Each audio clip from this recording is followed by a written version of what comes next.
ఎమ్మెల్యేలకు ఇచ్చే 5 కోట్ల రూపాయలు కూడా ఇయ్యడానికి ఇయ్యలే. ఇంకో దాదాపు 18-19 నెలలు అయితేనే మేము ఎమ్మెల్యే గెలిచి మాకు ₹1 బిల్లు ఇయ్యలే. మా హుజరాబాద్ నియోజకవర్గానికి మా ఎమ్మెల్యేలకు ₹1 ఇయ్యలే మీరు పెట్టమని. ఉల్టా కేసీఆర్ గారు పెట్టిన ఎస్డిఎఫ్ అన్ని కూడా ఈ ప్రభుత్వం వచ్చినాక క్యాన్సిల్ చేసిర్రు. మా కుల సంఘాల భవనాలను ఎందుకు క్యాన్సిల్ చేసిర్రు? మా మునూర్ కాపు సంఘం భవన్ ఎందుకు క్యాన్సిల్ చేసిర్రు?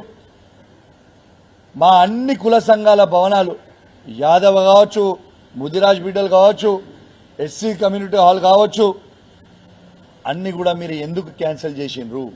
మా గౌడ సంఘం కావచ్చు, యాదవ సంఘం కావచ్చు, ఇవన్నీ కూడా మీరు ఎందుకు క్యాన్సిల్ చేసిరని నేను అడుగుతా ఉన్నాను. ఖచ్చితంగా మీరు ఇవ్వకపోతే ఈ భవనాల ఇవన్నీ అభివృద్ధి కార్యక్రమాలు ఏవైతే మీరు క్యాన్సిల్ చేసిర్రో ఇవ్వకపోతే మాత్రం నేను ఊకోను అని చెప్పి సందర్భంగా తెలియజేస్తా ఉన్నాను. ఇవాళ కష్టపడి కేసీఆర్ గారు ఈడ ఎస్డిఎఫ్ పెట్టి హుజరాబాద్ నియోజకవర్గం అద్భుతంగా ఉండాలి అని, ఇంకా అభివృద్ధి పెరగాలని ఒక గొప్ప ఉద్దేశంతో ఇస్తే ఆ ఎస్డిఎఫ్ ఫండ్లు అన్ని కూడా క్యాన్సిల్ చేసిర్రు. ఎట్లా క్యాన్సిల్ చేస్తారని నేను అడుగుతా ఉన్నాను. రేపు స్థానికంగా ఉన్న ఈ కాంగ్రెస్ పార్టీ నాయకులు ఎవరైనా ఓట్లు అడగాలంటే ఖచ్చితంగా ఇవన్నీ కూడా ప్రజలకి జవాబు చెప్పాల్సిన అవసరం ఉండదని చెప్పి సందర్భంగా తెలియజేస్తా ఉన్నాను. నా హుజరాబాద్ నియోజకవర్గంని ఖచ్చితంగా నా మీద కోపం ఉంటే నా మీద తీర్చుకోండి తప్పితే, మా కేసీఆర్ గారి మీద కోపం ఉంటే మా కేసీఆర్ గారి మీద తీర్చుకోండి, కేటీఆర్ గారిని హరీష్ రావు గారిని మీద నా మీద కోపం ఉంటే మా మీద తీర్చుకోండి, కానీ మా హుజరాబాద్ నియోజకవర్గంలో ఉన్న ప్రజల మీద కాదు అని చెప్పి సందర్భంగా తెలియజేస్తా ఉన్నాను. మొన్న మీ అందరు కూడా చూస్తా ఉన్నారు ఏ విధంగా ఈ రాష్ట్రంలో డ్రామా నడుస్తుందో. బీజేపీ వాళ్ళు కొట్టుకుంటారు, మాకు సంబంధం లేదు. బండి సంజయ్ గారు కావచ్చు, ఈటల రాజేందర్ గారు కావచ్చు, మీ ఇంటర్నల్ పార్టీ విషయం మాకు అవసరం లేదు, మీరు ఓరి మీ గంగల వడురి మాకు సంబంధం లేదు. కానీ ఈటల రాజేందర్ గారు మీరు చాలా పెద్ద పెద్ద మాటలు మాట్లాడినరు.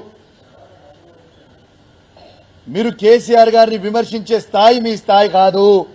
మీ స్థాయి ఏందో మొన్న 2023 ఎలక్షన్లలో హుజరాబాద్ ప్రజలు నీకు చూపించిర్రు. నీ స్థాయి ఏందో, నువ్వు ఏంటిదో అపర మేధావని నువ్వు ఫీల్ కావాల్సిన అవసరం లేదు. నీకంత సినిమా లేదు, నీకంత సినిమా లేదని చెప్తా ఉన్నాను.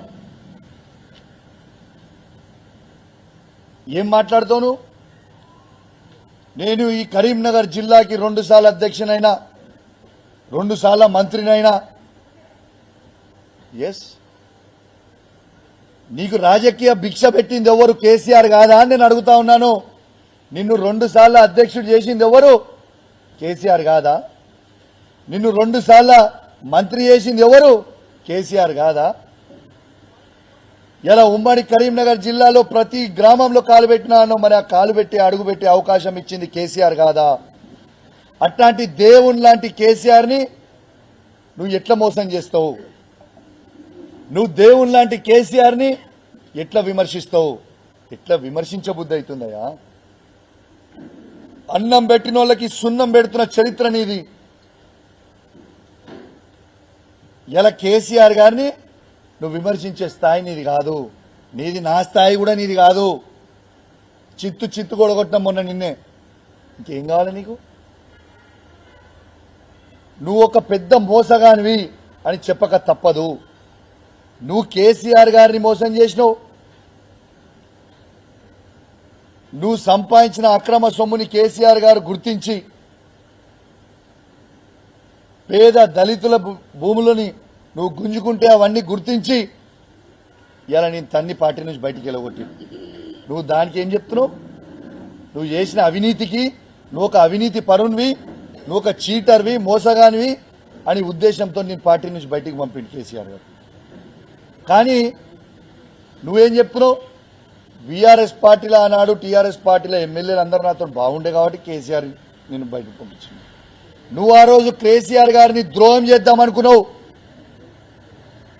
కుట్ర చేద్దామనుకున్నావు. ఎవరు కూడా సహించలేని ఎమ్మెల్యేలు. నువ్వు ఎమ్మెల్యేలను పిలిచి నేను పైసలు ఇస్తా, నేను ముఖ్యమంత్రి అయితా, కేసీఆర్ గారిని దించుదామంటే మా బీఆర్ఎస్ టీఆర్ఎస్ పార్టీ ఎమ్మెల్యేలు ఎవ్వరు కూడా ఒప్పుకోలే, నీతో ఎవరు కూడా రాలే అన్నారు. నువ్వు చేసిన కుట్ర ఆ రోజు. కేసీఆర్ గారు నీకు అన్నం పెట్టిన పాపానికి కేసీఆర్ గారికి నువ్వు సున్నం పెడదాం అనుకున్న దుర్మార్గమైన ఆలోచన నీకు వచ్చింది ఆ రోజు. ఎస్, ముమ్మాటికి చెప్తున్నా, కేసీఆర్ లేకపోతే తెలంగాణ లేదు. ఈ తెలంగాణ జెండాని ఇలా కేసీఆర్ పట్టుకోకపోతే ఎవరు పట్టుకురా? తెలంగాణ అనేది స్టార్ట్ చేసింది కేసీఆర్ కాకపోతే ఎవరా? తెలంగాణ ఎక్కడిది? ఇంత అభివృద్ధి ఎక్కడిది? కేసీఆర్ గారు చేసి చూపించింది ఎక్కడిది? ఇవన్నీ ఎక్కడ పోయినాయి? ఇవాళ మాట్లాడుతూ అంటాడు మొత్తం స్థానిక ఎలక్షన్లు అన్ని నేనే గెలిచి. నువ్వు గెలవలే బాబు, నువ్వు ఏడ కూడా గెలవలేదు. కేసీఆర్ బొమ్మ గెలిచింది, కేసీఆర్ పార్టీ గెలిచింది తప్పితే నువ్వు గెలవలేదు ఏనాడు. ఈడా నువ్వు పార్టీలకి రాకంటే ముందే నేను ఓడుతున్నాను. నేను 2002లో పార్టీకి వచ్చినా. నువ్వు వాస్తవంగా 2002లో కూడా పార్టీలకు రాలే, కానీ ఎలక్షన్ల కంటే 2004లో ఎలక్షన్లు అయ్యే కంటే 6 నెలల ముందు నువ్వు పార్టీకి వచ్చినావు.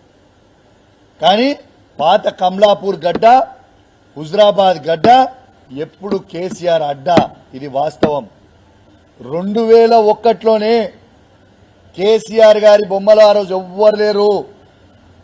ఆ రోజు ఉన్నది ఎవరు? కేసీఆర్ గారి నాయకత్వంలో మా నాన్న సైనాథ్ రెడ్డి గారు, కెప్టెన్ లక్ష్మీకాంతరావు గారు, వీళ్ళు మాత్రమే ఆ రోజు పార్టీలో ఉన్నారు 2001లో. ఆనాడు ఈ పార్టీలో ఈ నియోజకవర్గంలో పాత కమలాపూర్ కావచ్చు, కొత్త హుజరాబాద్ నియోజకవర్గంలో కావచ్చు, ఆ రోజు మా నాన్న సైనాథ్ రెడ్డి గారు, కెప్టెన్ లక్ష్మీకాంతరావు గారు కష్టపడి అన్ని జెడ్పీటీసీలు, ఎంపీపీలని గెలిపించింది కేసీఆర్ గారి నాయకత్వంలో. నువ్వు పార్టీలో కూడా ఆనాడు లేవు. నీ మొఖానికంత సినిమా లేదు. నువ్వు పదే మా బీఆర్ఎస్ పార్టీ కార్యకర్తల మీద, మా బీఆర్ఎస్ పార్టీ నాయకుల మీద నువ్వు విమర్శించి అబద్దాలు చెప్పి 2021 బై ఎలక్షన్లో అది నిజం చేయించే ప్రయత్నం చేస్తా ఉన్నావు. మా కార్యకర్తలని నువ్వు తిడతా ఉన్నావు. తస్మాత్ జాగ్రత్త బిడ్డ. మా కార్యకర్తలు వీళ్ళందరూ కూడా మా నియోజకవర్గంలో ఉన్న 5 మండలాల జెడ్పీటీసీలు కావచ్చు, ఎంపీపీలు కావచ్చు, మున్సిపల్ చైర్మన్లు కావచ్చు, కౌన్సిలర్లు కావచ్చు, సర్పంచ్లు కావచ్చు, వార్డు మెంబర్లు కావచ్చు, నీతిగా నిజాయితీగా కేసీఆర్ గారి బొమ్మ మీద మేము గెలిచినాం, మేము కేసీఆర్తోనే ఉంటాం, మేము పార్టీ వదిలిపెట్టాం అని చాలా గొప్ప ఆలోచనతోని కేసీఆర్తోనే మా బీఆర్ఎస్ పార్టీ చైర్మన్లు కానివ్వండి, ఎంపీపీలు కానివ్వండి, జెడ్పీటీసీలు కానివ్వండి, కౌన్సిలర్లు కానివ్వండి, సర్పంచ్లు కానివ్వండి, వార్డు మెంబర్లు కానివ్వండి, కేసీఆర్ గారితో నానాడు ఉన్నాడు. నీలాంటి మోసగాంతో లేరు వాళ్ళు. వాళ్ళ మీద నువ్వు విషం కక్కే ప్రయత్నం చేస్తే తస్మాత్ జాగ్రత్త, ఊరుకోము అని చెప్పి ఈ సందర్భంగా తెలియజేస్తా ఉన్నాను. మా బీఆర్ఎస్ పార్టీ కార్యకర్తల జోలికి వస్తే నిన్ను హుజరాబాద్ నియోజకవర్గంలో ఉరికిచ్చే రోజు వస్తుంది. తస్మాత్